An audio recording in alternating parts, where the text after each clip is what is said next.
November 1959, and Brian Carl was the face of news.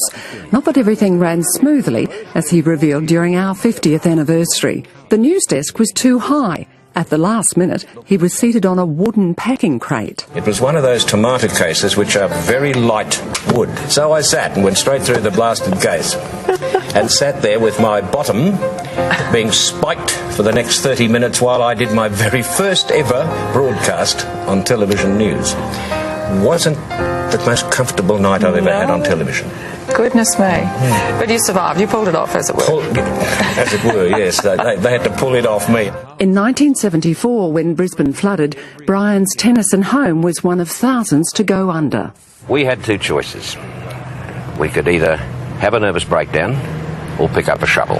I couldn't afford a psychiatrist with the house just destroyed, so we picked up a shovel and cleaned it.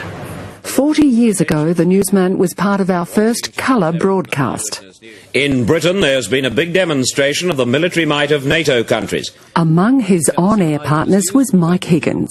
Just prior to being my news-reading partner, Brian was a history master at one of the grammar schools around Brisbane, so he was a very erudite chap.